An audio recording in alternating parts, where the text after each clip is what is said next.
I'm making this video today to show you how to do some precision bed leveling on any type of printer, but I'm going to focus on the Creality brands here today.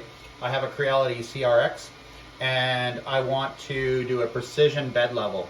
I've already done manual bed leveling, like some of my other videos in the past have, where you lay a piece of paper down and then you move the print head around to the four corners and the middle, and you set the bed level by turning these knobs down here to the adjustable height. And then when you get it adjusted properly, the paper will just drag on the print nozzle.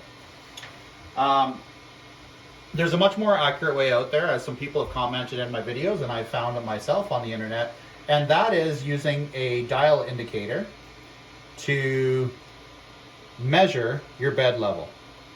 So what I've done here is I've taken an automotive dial indicator. Now you can buy a dial indicator at any auto parts store, one that sells tools. In Canada, our preferred and cheapest spot is probably Princess Auto to buy one of these. I happen to have a Snap-on one because I am an automotive mechanic, so I've got this one here. What I didn't have was this mount that I've made using Fusion 360.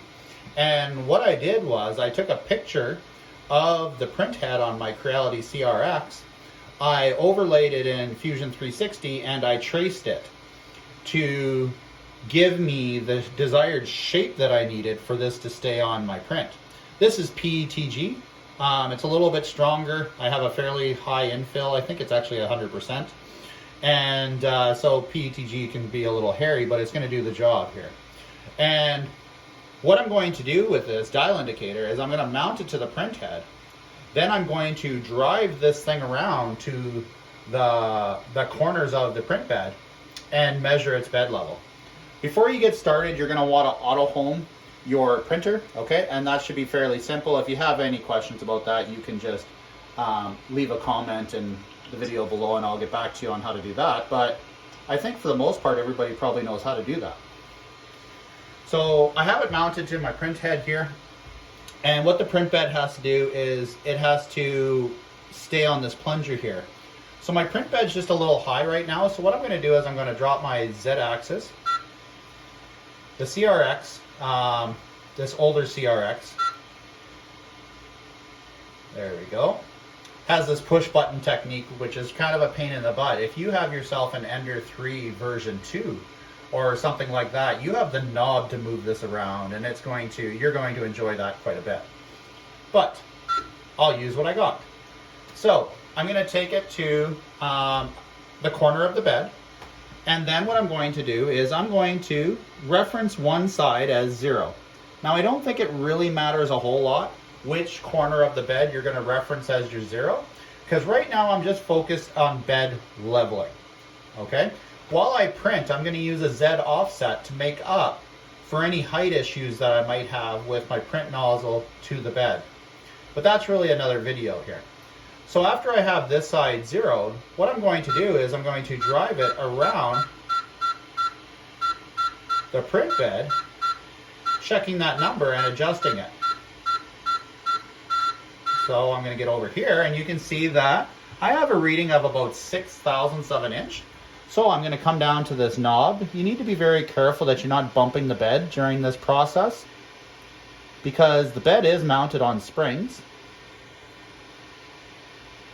Get that adjusted to just about 0. I wasn't right behind the camera when I did that. Okay, so that's pretty good. And now I'm going to move to the other corner of the bed. Again, if you've got yourself any system where you can just turn a knob, you're miles ahead of this CRX. Now I need to get my hand in behind here and 0 that needle here. That's pretty good. Now you can see how touchy this needle is. Ooh, this corner's way out. Glad I'm doing this.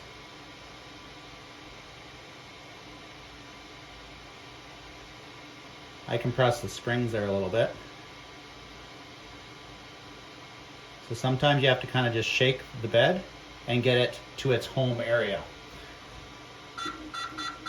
my experience with this is you're not going to be able to just go around once and expect it to be perfect. Because when you move one corner, you move other corners as well. When you compress springs, springs can move around. But what you're going to do is you're going to drive yourself around here, adjusting it as many times as you need to get this thing bang on. Now that's pretty good over here.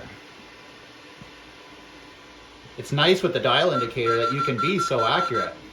Because again, with the piece of paper, I'll just say you're not that accurate. You're accurate enough. That one's looking pretty good.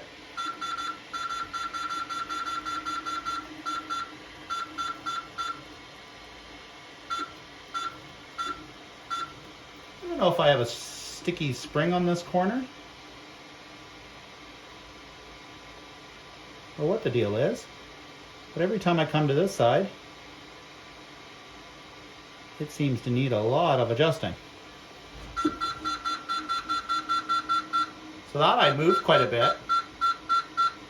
So I imagine I'm not out of the water until I go around one more time, although it's looking pretty good.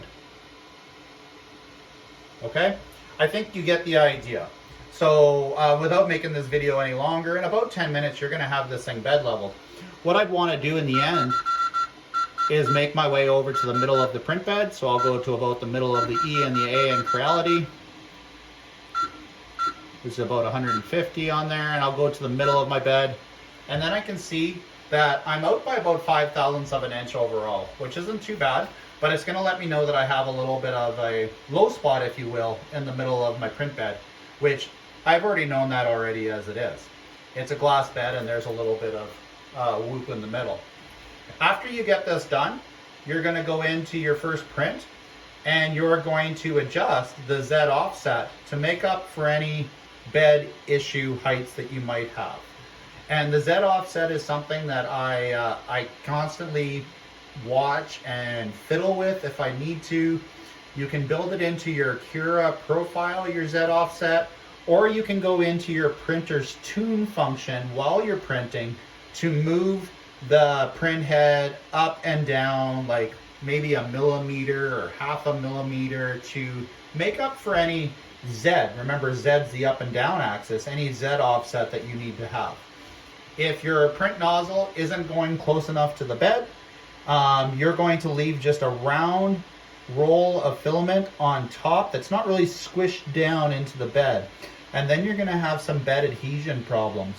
And if you have your nozzle too close to the bed, it might not even extrude, or it'll really flatten it out almost too much, and the nozzle will hit on the filament and wreck it on its next route. So Z offset is something that is probably the most important setting that you need to fiddle with when you're 3D printing. But if you get yourself a dial indicator and make yourself one of these mounts, you're going to be far more accurate than you ever could have been with your bed leveling and your Z offsets. And in that way, you'll start to see your prints sticking better. You'll have, good large rafts like this that are adhering well and not having any issues. Hopefully this video has become helpful to you. If you have any questions, please drop them in the comments. I'll be quick to answer you back.